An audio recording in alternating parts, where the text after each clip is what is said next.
At the end of Volume 1, we'd been in UK for 2 years, and now, beginning of Volume 2, in early September of 1970, Srila Prabhupada requested that 20 Western devotees join him in India to launch the Krishna movement in his own country, where apparently Krishna consciousness had dwindled over time and, as he put it, was nearly extinct in the land of Krishna's origin.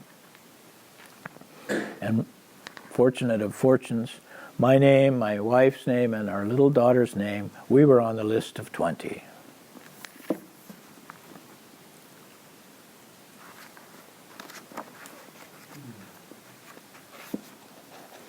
I'll just start reading some passages from Volume 2. I'm of two minds. Should I stay in the UK and deepen my relationship with George Harrison? Remain behind as his trusted guide and keep him pumped up in Krishna consciousness? Or should I take off on a wild adventure to India, a rhino chase with my spiritual master and the merry pranksters? It was no contest, really. First, it was Prabhupada's desire that I join him, and second, we would finally see the land of Krishna, the source of the philosophy and culture that now shaped our lives. But I was in great anxiety as we prepared for the trip. Lord knows how long we'd be gone, and I was leaving George out there alone. How would he fare?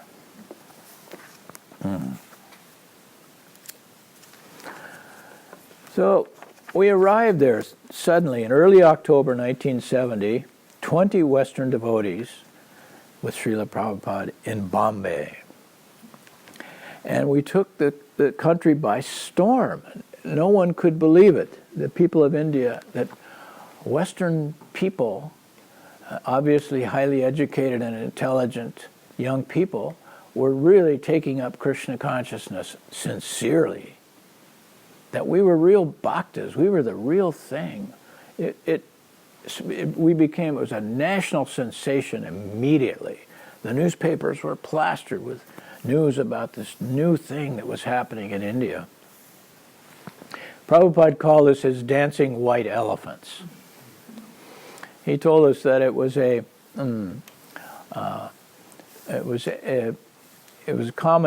common name in India, that commonly known in India, that when a Maharaja had an English wife, that she was his white elephant.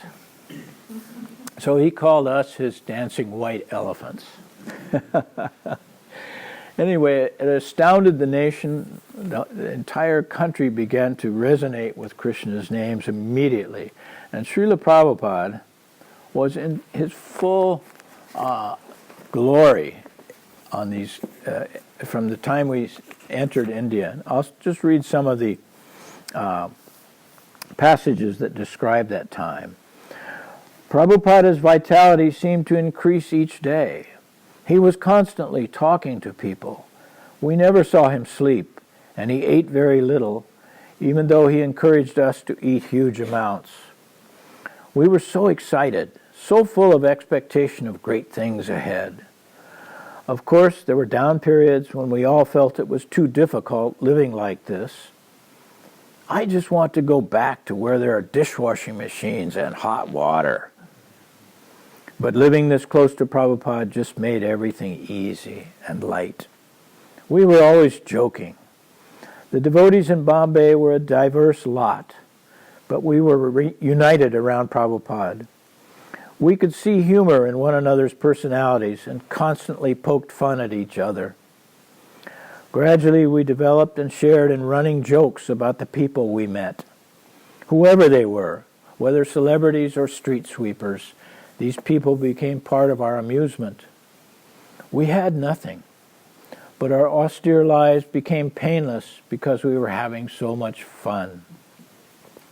Sure, sometimes we were chauffeured in limos and served huge banquets, but the next day we'd be packed like sardines in a garlic breath train car with only a handful of chickpeas for lunch. We felt joy because we could see the joy Prabhupada experienced as he sported in the world in which we had been immersed. We'd go to a meeting, and he would be grave, even stern, chastising his countrymen for allowing Krishna consciousness to fade. And then we'd return to Ram Sharanam and sit with him, and he'd recall something funny that had happened at the program and break into uproarious laughter. The jolliness, his and ours, drew us deeper and deeper into his tender net. We were mesmerized as Prabhupada spoke on those golden mornings over the raucous cawing of crows outside, the cooing of pigeons in the courtyard. Changing expressions moved across his golden face like the play of cumulus and sunlight over a varied landscape. One moment he was from our world, and the next from a world we couldn't penetrate, the self-contained knower of everything. Then suddenly he's tossing a ball to you in a friendly game of verbal catch, maybe a fastball to see if you can catch it. He might break from describing Krishna's vast cosmic design to a real concern for your upset stomach. Just try a little bicarbonate of soda, 1 spoonful in water. None of us had ever seen such depth of personality. So, all packed together, this little crew of 20 people with Srila Prabhupada. In a very short time, Srila Prabhupada put Krishna on the map again in India. And these stories will amaze you, how Srila Prabhupada acquired and set into motion 3 huge major temples. You go there today and see them. One of them is the biggest temple in the world, Mayapur. How he laid the cornerstones for these 3 massive projects within a 3-week period. Unreal. And then the blessing of all, by some great fortune, blessings of all blessings. In June of 1971 in Bombay, Srila Prabhupada appointed me as his personal secretary. A secretary now was a new post, really, because Prabhupada's movement was now global. He was expanding. So from the time I met him, we had 2 little temples. There were now 100 temples around the world. So secretary, and there were no communications in those days like we have now. No phones, no emails. Everything was done by letters. A letter in the post. And so each day as secretary, probably I had to type and mail 20 to 30 letters all around the world. And Prabhupada gave detailed answers to every letter he received. Because each outpost, each temple relied on these letters for Prabhupada's guidance.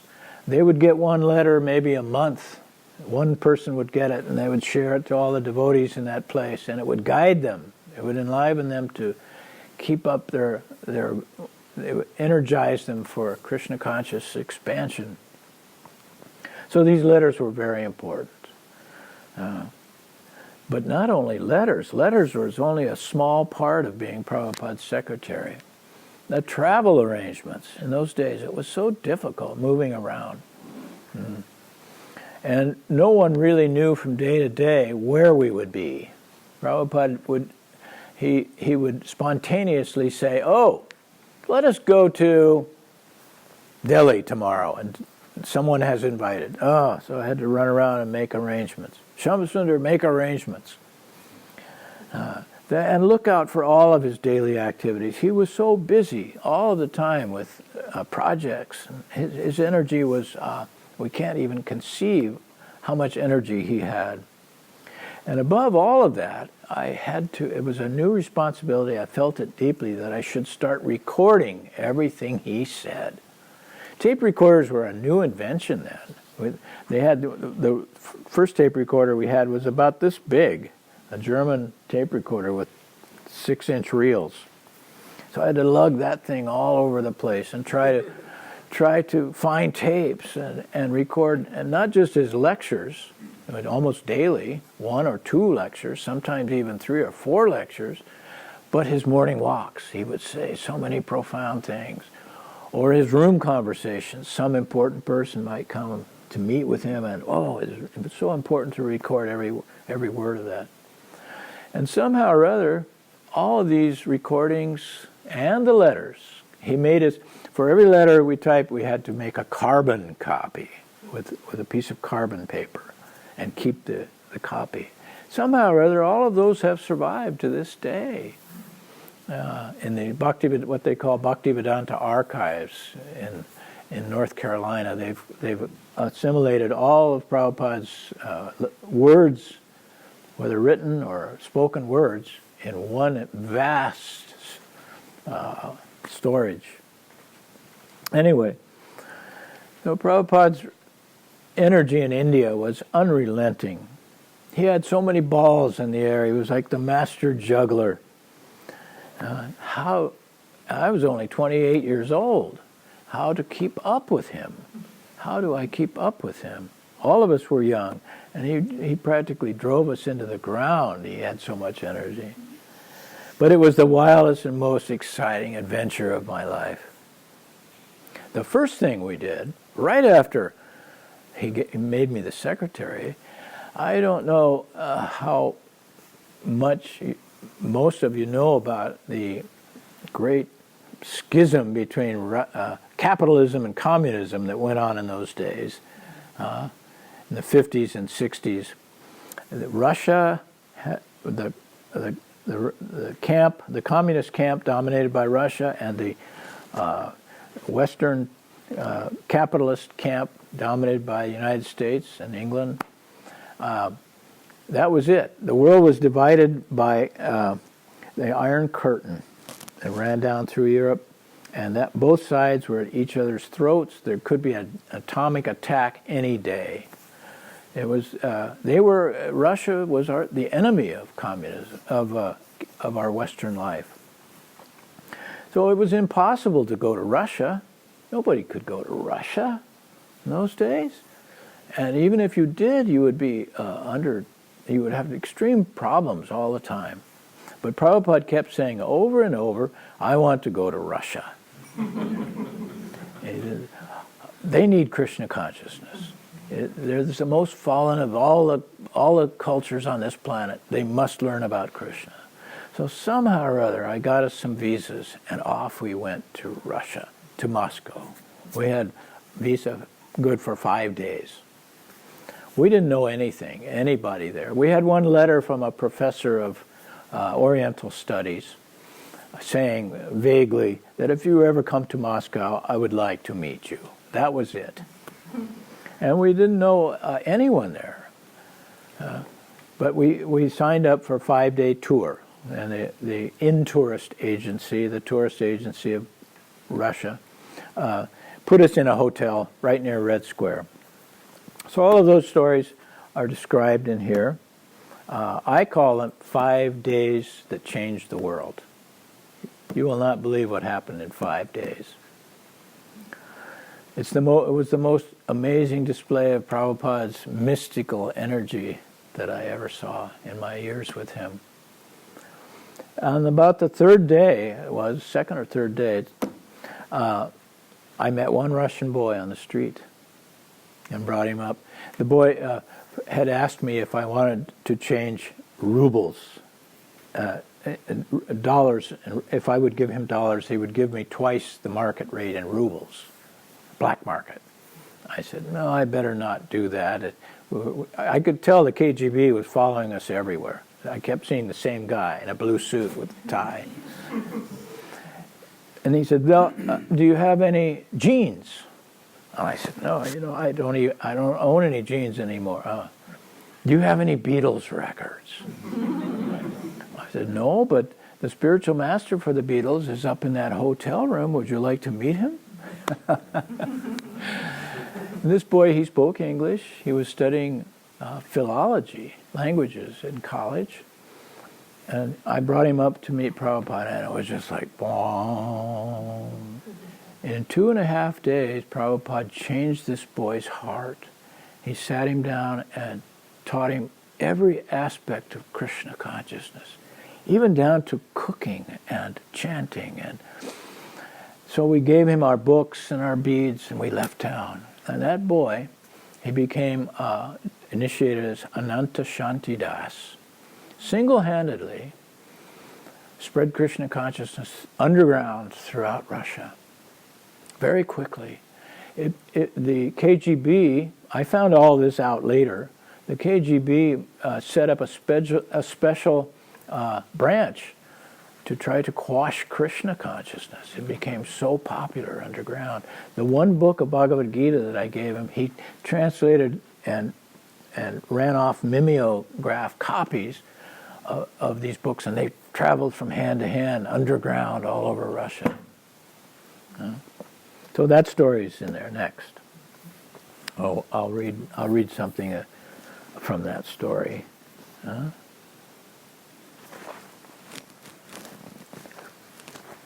Anatoly was initiated as this is the kind of the epilogue or summary of the Russian story. Anatoly was initiated as Ananta Shantidas, and from this tiny beginning, and despite jails, asylums, torture, even government-sponsored killings suffered by those he brought to Krishna consciousness, Ananda Shanti single-handedly created an underground cadre of Hare Krishna devotees that gradually spread throughout the USSR. By the late 1970s, the KGB had set up a special directorate just to quash the Krishna movement. But I forgot to tell you. The first day we were there, it was a Sunday, from our hotel room, we heard all this noise out in the street, and for 2 hours, there was a military parade past the window. Hundreds of soldiers goose marching and giant rockets on 3 or 4 trucks, artillery. A 2-hour display of military might went by the hotel room window. And Prabhupada sat in the window and watched this. And when it was all over, he turned around to me, and there was some tears in his eyes, and he said, "You cannot rule a people by fear. Within 20 years, all of this will be gone." He said that. Almost exactly 20 years later, the Soviet Empire collapsed. I didn't believe him.